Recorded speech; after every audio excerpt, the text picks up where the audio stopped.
Hello guys, this is Pugal. Welcome back to this channel, Explore the Cruise.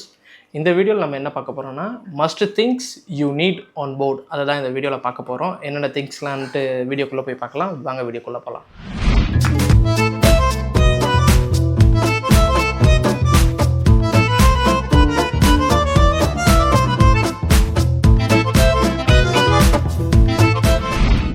Cruise ஷிப்பில் as a ஒர்க்கராக நீங்கள் போயிட்டீங்கன்னா ஒவ்வொரு டிபார்ட்மெண்ட்ஸ்க்கு ஏற்ற மாதிரி நம்ம நீட்ஸ் இருக்கும். ஸோ எக்ஸாம்பிள் பார்த்தீங்கன்னா ஃபர்ஸ்ட் ஆஃப் ஆல் கேபினோட நீட்ஸ் ரொம்ப முக்கியமான நீட் என்னன்னு நம்ம பார்க்கலாம். First of all adapters. ஏன்னா நம்ம இந்தியன் பின் 2 பின்ஸ் மாதிரி அங்கே இருக்காது. அங்களுக்கு மோஸ்ட்டாகவே யூனிவர்சல் தான் நம்ம யூஸ் பண்ணுவோம். ஆனால் யூனிவர்சல்னு சொல்லும் போது பார்த்தீங்கன்னா மோஸ்ட்டாகவே எல்லோரும் இதுமாரி தான் வாங்குவீங்க பாருங்கள். பட் இது அந்தளவுக்கு நம்மளுக்கு மோஸ்ட்டாகவே யூஸ்ஃபுல்லாக இருக்காது. இதில் என்ன தான் 2 பின்ஸ் இருந்தாலும் 3 பின்ஸ்லாம் இருந்தாலுமே இது மோஸ்ட்டாக ஷிப்பில் மோஸ்ட்டாகவே நம்மளுக்கு பெரிய அளவுக்கு யூஸ் ஆகாது. ஏன்னா அங்கே யூரோப்பியனால் நம்மளுக்கு தேவைப்படுறது எல்லாமே இந்த மாதிரி தான் தேவைப்படும். ஸோ பாருங்கள், ஆக்சுவலாக இதில் இருக்க இந்த ஃப்ரண்ட் ரோ பார்த்தீங்கன்னா இது அப்படியே உள்ளே போயிடும். இந்த பேக், இந்த ஹெட் இது மட்டும்தான் நம்மளுக்கு வெளியே இருக்கும். ஸோ மோஸ்ட்டாகவே இது 1 இல்லை 2 அது மாதிரி வாங்கிக்கிங்க. நான் கூட இது மோஸ்ட்டாகவே 2 யூஸ் பண்ணுவேன். இதில் தான் இதை போட்டால் மட்டும்தான் யூஸ் பண்ண முடியும் நம்மளால். நம்மளுக்கு இந்த அடாப்டர் பெரிய அளவுக்கு நம்மளுக்கு ஹெல்ப்ஃபுல்லாக இருக்காது. ஸோ இதுக்கு பதில் இது வாங்கிங்க. பார்த்தீங்கன்னா சிம் எக்ஜெக்டர் பின். இது ஒரு நார்மலாக தெரியல அவங்களுக்கு சிம் எக்ஜெக்டர் பின் பட் நீங்கள் பார்த்தீங்கன்னா எவ்ரி மந்த் ஒரு சிம் சேஞ்ச் பண்ணிகிட்டே இருப்பீங்க. ஸோ சிம் எக்ஜெக்டர் பின் எப்போதுமே நம்ம வாலெட்டில் வச்சுக்கிறது ரொம்பவே நல்லது. அது ரொம்பவே யூஸ்ஃபுல்லாக இருக்கும். அதுக்கப்புறம் பார்த்தீங்கன்னா சார்ஜர்ஸ் அண்ட் கேபிள்ஸ். இது நார்மலாக சொல்ல வேணாம், பட் எப்போதுமே சிங்கிள் மட்டும் எடுத்துக்காதீங்க. எப்போதுமே அதுக்கேற்ற மாதிரி ஒரு ஆல்டர்னேட்டிவ் ட்வைஸ் எடுத்துக்கோங்க. இந்த கேபிள்ஸ் 2 ஆப்ஷனில் வச்சுக்கோங்க. Type A to type C, அப்புறம் type C to type C. இந்த மாதிரி 2-3 ஆப்ஷன்ஸ் வச்சுக்கோங்க எப்போதுமே. அது உங்களுக்கு ரொம்பவே யூஸ்ஃபுல்லாக இருக்கும். அதுக்கப்புறம் பவர் பேங்க் நிறையா பிராண்ட்ஸ் இருக்குது. நான் டோட்டலாக 5 to 6 பிராண்ட்ஸ் யூஸ் பண்ணியிருக்கேன். பட் எல்லாத்த விட எனக்கு இந்த டியூரசெல் இப்போதைக்கு பெஸ்ட்டாக இருக்குது. ஆல்மோஸ்ட் இது என்னோடய 2 கான்ட்ராக்ட் இது ஆல்மோஸ்ட் கம்ப்ளீட் பண்ணிட்டேன். இந்த டியூரசெல் ட்ரை பண்ணி பாருங்கள். அப்படி இல்லைனா கூட ஜியோமி நல்லாயிருக்கும். ஸோ இது 2 பிராண்டுமே நான் ட்ரை பண்ணியிருக்கேன். பட் எனக்கு டியூரசெல் ஓகே, ஆல்மோஸ்ட் 2 கான்ட்ராக்ட் வந்துடுச்சு. 2 years வாரண்டியும் இருக்குது. ஸோ இது யூஸ் பண்ணி பாருங்கள். அதுக்கப்புறம் நிறையா திங்ஸ் தேவைப்படும்.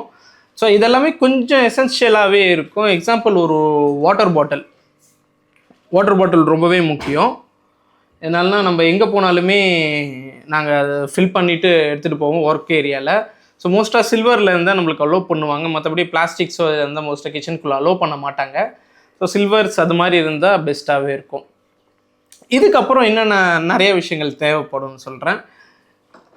பேக் வெயிங் ஸ்கேல் பண்ணுறதுக்காக நான் ஒரு வெயிங் ஸ்கேல் வச்சுருப்பேன் எப்போதுமே. இதில் தான் நான் அங்கேருந்து கிளம்பும் போது பிரச்சனை இருக்காது. நம்ம இங்கே ஆப்ஷன்ஸ் இருக்குது. பட்டு நம்ம ஷிப்லேருந்து வரும்போது ஆப்ஷன்ஸ் கொஞ்சம் கம்மி. ஏன்னா எதனாலும் இந்த லக்கேஜ் ஏரியாவை தாண்டி அங்கே சில இடத்துல தான் இருக்கும், அங்கே போய் போகணும். அதனால் இந்த மாதிரி ஒரு இது இருந்தால் உங்களுக்கு ரொம்பவே யூஸ்ஃபுல்லாக இருக்கும். ஈஸியாக வெயிட் பார்த்துக்கலாம். இதுவுமே அக்யூரேட்டாக காமிக்கும் ஓரளவுக்கு. +1 or 2 தான். எனக்கு இது வரைக்குமே இதை வச்சு தான் போவேன், கரெக்டாகவே இருக்கும். நீங்கள் பேஸ்ட்ரி டிபார்ட்மெண்ட்டாக இருந்தீங்கன்னா எஸ்பெஷலாக உங்களுக்கு இந்த நாசில்ஸ்லாம் தேவைப்படும். சரி, ஒரு செட் ஆஃப் நாசில்ஸ், இந்த ரவுண்ட் நாசில், ஸ்டார் நாசில் இது மாதிரி தேவைப்படும். ஏன்னா நான் ஃபஸ்ட் கான்ட்ராக்ட் போகும்போது பெருசாக எடுத்துகிட்டு போகல. ஆனால் செகண்ட் கான்ட்ராக்ட் போகும்போது இதெல்லாம் எடுத்துகிட்டு போனேன். ஏன்னா அப்போ தான் அதோட யூசஸ் என்னன்னு எனக்கு தெரிஞ்சிச்சு. மணியோட ரொம்ப வேல்யூ இந்த நாசில்ஸ் ஆன் போர்டில். இதனால் பார்த்தீங்கன்னா இதெல்லாம் ரொம்பவே முக்கியமாக தேவைப்படும். அதுக்கப்புறம் கிளாக் தேவைப்படும், அந்த digital clock. But last time நான் வாங்கிட்டு போகல. பட் என் ஃப்ரெண்ட்ஸ் சில பேர் வாங்கிட்டு இருந்தாங்க. அது ரொம்ப யூஸ்ஃபுல்லாக இருந்துச்சு. எதனால்னா என்ன தான் நம்ம ஒரு கண்ட்ரி நம்ம சேஞ்ச் ஆகும் போது நம்மளோட டைம் டிஃப்ரெண்ட் வேரி ஆகிட்டே இருக்கும். ப்ளஸ் ஆர் மைனஸ் போயிட்டே இருக்கும். +1 hour, +2 hours அது மாதிரி. அந்த மாதிரி டைமில் நம்ம என்ன தான் லொக்கேஷன்ஸோ அந்த ஜிபிஎஸ் ஆஃபில் இருந்தாலுமே சில டைமில் கன்ஃபியூஷன் ஆகிடும். டியூட்டி பார்த்தீங்கன்னா 8 o'clock நம்ம டைம் 8 o'clock காமிக்கும். சரி, அதனால் ஆகலன்ட்டு லேட்டாக போனால் நம்மளுக்கு இங்கே 9 o'clock காமிக்கும் போது எனக்கு கால் வந்துடும் 10 o'clock ஆகிடுச்சு எதனால் இன்னும் வரல அப்படின்ற மாதிரி. ஸோ நிறைய தடவை என்ன பண்ணியிருக்கோன்னா அது தெரியாமல் நாங்கள் மார்னிங் 5 o'clockன்ட்டு ஈவினிங் 5 o'clockன்ட்டு மார்னிங் 5 o'clockலாம் டியூட்டி கிளம்பிலாம் இருந்திருக்கும். இந்த மாதிரி நிறையா பேர், எனக்கு மட்டும் இல்லை நிறையா பேருக்கு இது எக்ஸ்பீரியன்ஸ் ஆகிருக்கு.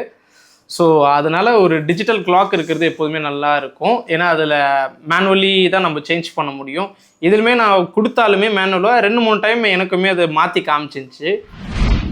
அதுக்கப்புறம் ஏர்பாட்ஸ் இல்லை ஹெட்ஃபோன் எடுத்துக்கோங்க. அது ரொம்பவே யூஸ்ஃபுல்லாக இருக்கும் உங்களுக்கு. ஜிம்மில் ஒர்க் அவுட் பண்ணும் போதோ இல்லை கேபினில் இருந்தும் போதோ ஒரு மூவி பார்க்கும் போதுமே மோஸ்ட்டாகவே ஏர்பாட்ஸ் தான் எல்லாருமே யூஸ் பண்ணிகிட்ருப்பாங்க. ப்ளூடூத் ஸ்பீக்கர் இந்த மாதிரி ஸ்பீக்கர் கூட ஏன்னா லவுடாக பேச எல்லா இடத்துலையும் யூஸ் பண்ண முடியாது. ஏர்பாட்ஸ் ரொம்பவே ஹெல்ப்ஃபுல்லாக இருக்கும் உங்களுக்கு. அதுக்கப்புறம் நைட் ஷிஃப்ட்லாம் இருக்குது பார்த்தீங்கன்னா, அந்த ப்ளூடூத் ஸ்பீக்கர் நான் சொன்னேன் பார்த்தீங்களா, இது எல்லாமே ஆல்ரெடி எல்லாருமே வச்சுருப்பாங்க இந்த நைட் ஷிஃப்ட்டில். ஏன்னா நைட் ஷிஃப்ட்டில் எந்த ஒரு அஃபிஷியல்ஸ் பெரிய ஷெஃப்ஸ் யாரும் இருக்க மாட்டாங்க. நம்ம நினச்சது தான் அன்றைக்கி இஷ்டம். ஸோ நம்ம மாட்டுன்னு வேலை செய்வாங்க, பாட்டை போட்டுன்னு ஜாலியாகவே இருக்கும். ஸோ தேவைப்பட்டால் நீங்கள் ஒரு சின்ன ப்ளூடூத் ஸ்பீக்கர் கூட வாங்கிக்கிறது உங்களுக்கு யூஸ்ஃபுல்லாக இருக்கும். எஸ்பெஷலாக நாசல், அதுக்கப்புறம் சீசர், அப்புறம் டிஜிட்டல் தெர்மோமீட்டர், இதெல்லாமே ரொம்ப யூஸ்ஃபுல்லாக இருக்கும் ஆன்போர்டில். யூஎஸ்பி லைட்ஸ், இது ரீசார்ஜபிள் லைட். ஸோ வீடியோக்காகவோ இதுக்காகவோ நான் இந்த மாதிரி லைட் கூட எடுத்துகிட்டு போயிருந்தேன்.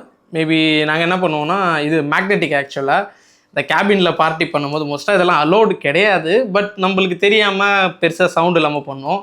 கேபினில் பார்ட்லாம் பண்ணும்போது என்ன பண்ணுவோம், இந்த மாதிரி லைட்டெல்லாம் நாங்கள் வச்சுட்டு மேக்னெட்டிக்கில் போட்டு விட்டுட்டு டான்ஸ் ஆடிட்டுருப்போம். ரொம்பவே ஜாலியாக போவோம் அது.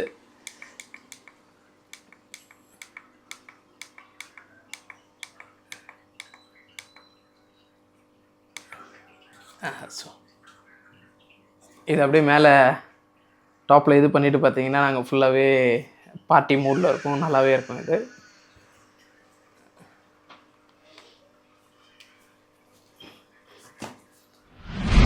அதுக்கப்புறம் ரொம்பவே யூஸ்ஃபுல்லாக இருக்கிறது பார்த்தீங்கன்னா, நீங்கள் ஒரு நியூ ஷிப்ஸ் போயிட்டீங்கன்னா உங்களுக்கு பிரச்சனையே கிடைக்காது. கேபின்ஸ் எல்லாமே நல்லாவே ஒரு ஏர் கண்டிஷனராக இருக்கும், நல்ல ஒரு ஏரி ஃபீல் இருக்கும், வெண்டிலேஷனும் கரெக்டாக இருக்கும்.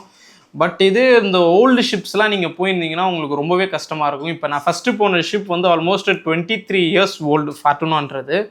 அங்கே பார்த்தீங்கன்னா கேபினில் அந்தளவுக்கு பெருசாக கூலிங்கே இருக்காது. நாங்கள் ஆல்மோஸ்ட் கேபின் டோரை ஓப்பன் பண்ணியே வச்சு தான் தூங்குவோம் சில டைமில். அந்தளவுக்கு ரொம்பவே புழுக்கமாக இருக்கும். ரொம்ப கஷ்டப்பட்டேன். ஏன்னா ஃபஸ்ட்டு வந்து எனக்கு தெரியாதனால நம்ம அதெல்லாம் வாங்கலை. அப்படியே போனதால அதெல்லாம் கஷ்டப்பட்டேன். ஈவன் அந்த டைமில் நாங்கள் வந்து வெளியே ஒரு ரீசார்ஜபிள் சின்னதாக வாங்கினாலுமே அது அந்தளவுக்கு ஒரு எஃபெக்டிவாக இல்லை. வித்தின் அங்கே இருக்கும் போதே ஒரு 10 days தான் வந்துச்சு. அதுக்கப்புறம் அதெல்லாம் ஒர்க் ஆகாமல் போயிடுச்சு. அதனால் செகண்ட் கான்ட்ராக்டில் நான் என்ன பண்ணேன்னா பர்ஃபெக்டாக வாங்கிட்டே போயிட்டேன். இது பாருங்க, இதுதான் இது போட்ரோனிக்ஸில் வாங்கியிருந்தேன். ஆக்சுவலாக இது பார்த்தீங்கன்னா இது ரீசார்ஜபிள் கிடையாது, யூஎஸ்பி தான். ஏன்னா நான் ஆல்ரெடி பவர் பேங்க் எடுத்துகிட்டு போனேன்றதுனால நான் டைரெக்டாக பவர் பேங்க் இதை கனெக்ட் பண்ணிவிட்டு தூங்கிடுவேன். அப்படி இல்லைனாலும் இந்த ஜங்ஷன் பாக்ஸ் எடுத்துகிட்டு போனேன்னு பார்த்தீங்களா, அதை வந்து தெரியாமல் ஒயரை இதில் இழுத்து மேலே வச்சுன்னு இதை வச்சுன்னு தூங்கிடும். அது ரொம்ப ஹெல்ப்ஃபுல்லாகவே இருந்துச்சு. பட் செகண்ட் கான்ட்ராக்ட் போகும்போது ஷிப் ஓரளவுக்கு என்னோடய கேபின் கொஞ்சம் பெட்டராகவே இருந்துச்சு. அதிக டைம் நான் யூஸ் பண்ணுற அளவு இல்லை. பட் இருந்தாலும் அந்த ஒரு ஏர் சர்க்குலேஷனுக்காக நான் அதை ஆன் பண்ணியிலே வச்சிட்ருப்பேன், நல்லாவே இருக்கும். ஸோ அதனால் இந்த ஃபேன் உங்களுக்கு மோஸ்ட் ஆஃப் த டைம் ரொம்பவே யூஸ்ஃபுல்லாக இருக்கும். அதுக்கு எல்லாம் இருந்தீங்கன்னா விஸ்ட் பேண்ட் எடுத்துக்கோங்க. ஏன்னா நிறைய டைம்ஸ் வந்து எனக்குமே நார்மலாக விஸ்ட்டில் பெயின் இருக்கும். ஸோ அதனால் சில ஃப்ரோசன்ஸ் எல்லாம் கட் பண்ணும்போது ஃபஸ்ட்டு 1 or 2 months பெருசாக இருக்காது. அதுக்கப்புறம் அதெல்லாம் பெயின் கொடுக்க ஆரம்பிச்சிச்சு. நான் யூஸ்வலாகவே வச்சிட்ருப்பேன். ஸோ அதனால் நான் அந்த விஸ்ட் பேண்ட்ஸ் வச்சுருந்தேன். விஸ்ட் பேண்ட் நான் யூஸ் பண்ணுவேன். அதுக்கப்புறம் ஒரு வாட்டர் பாட்டில் ஆல்ரெடி சொல்லிட்டேன். மினி ஃப்ளாஸ்க் எல்லாருமே எடுத்துகிட்டு வருவாங்க. மோஸ்ட் ஆஃப் த பிலிப்பினோஸ், இந்தோனேஷியன் எப்போதுமே இது ஒன்று குட்டி டம்ளர் மாதிரி தான் இருக்கும். ஆனால் எல்லாருமே வச்சுருப்பாங்க. ஏன்னா எப்போதுமே அதில் அவங்க காஃபி வச்சு சைடில் வச்சுட்டே இருப்பாங்க. அதுக்கப்புறம் வந்து கிளாக்ஸ் மெயினாக, ஏன்னா இந்த ஆஃபீஸ்க்கோ இல்லை இந்த கஃப்டேரியாவுக்கோ இது சலேத்தாலாம் போகும்போது உங்களுக்கு அது அலோட் கிடையாது. ஷூஸ் இருந்தால் மட்டும்தான் அலோவ் பண்ணுவாங்க. பட் ஆனால் நீங்கள் ஒரு சிக் லீவ் இருக்கிறீங்க, ஒரு பிரேக் டைமில் இருக்கிறீங்கன்னா எல்லா டைமும் நீங்கள் ஷூ யூஸ் பண்ண மாட்டீங்க. மோஸ்ட்டாக அந்த டைம்லாம் நார்மலாக ஜாகர்ஸ் மாதிரியோ அப்படி இல்லைன்னா ஒரு லோயர் போட்டுட்டு அது மாதிரி தான் இருப்போம். ஸோ அந்த டைமில் மோஸ்ட்டாக ஃப்ரீயாக இருக்கும் போது அந்த ஷூஸ் யூஸ் பண்ண மாட்டாங்க. அதனால் எல்லாருமே கிளாக்ஸ் வச்சுருப்பாங்க. கிளாக்ஸ் ஆல்மோஸ்ட் கவர் பண்ணியிருக்கும். ஸோ அது பெரிய விஷயமா இருக்குது. அதை போட்டுட்டு தான் நாங்கள் யூஸ் பண்ணோம். கிளாக்ஸ் மேபி யூஸ்ஃபுல்லாக இருக்கலாம். இன்னும் நிறையவே குட்டி குட்டி எசென்ஷியல்ஸ் இருக்குது. பட் இது எல்லாமே நான் வந்து பேக் பண்ணும்போது என்னோடய பேக்கிங் வீடியோவில் நான் எல்லாத்தையுமே குட்டி குட்டியாக மென்ஷன் பண்ணுறேன். ஸோ அப்போ என்னென்னலாம் எடுக்கும் எல்லாமே இன்றைக்கி காமிக்காத சில எல்லாத்தையுமே நான் இன்றைக்கி காமிக்கிறேன். ஸோ அவ்வளோதான் கைஸ் இந்த வீடியோ உங்களுக்கு ஹெல்ப்ஃபுல்லாக இருக்கும்னு நினைக்கிறேன். ஸோ பிடிச்சிருந்தா லைக் பண்ணுங்கள், ஷேர் பண்ணுங்கள், சப்ஸ்கிரைப் பண்ணுங்கள். 2-3 பேர் கமெண்ட்ஸ் பண்ணியிருந்தீங்க. ஸோ உங்களை எப்படி காண்டாக்ட் பண்ணுறது, கைட் பண்ணுங்கள் அப்படின்னு. ஸோ நான் என்னோடய இன்ஸ்டா லிங்க் தரேன், இல்லை மெயில் ஐடி தரேன். ஸோ அதில் நீங்கள் காண்டாக்ட் பண்ணுங்கள், நான் ரிப்ளை பண்ணுவேன். இருந்தாலும் டவுட்ஸ் இருந்தாலும் கேளுங்க, நான் கிளாரிஃபை பண்ணுறேன். ஓகேவா? Okay guys, bye bye.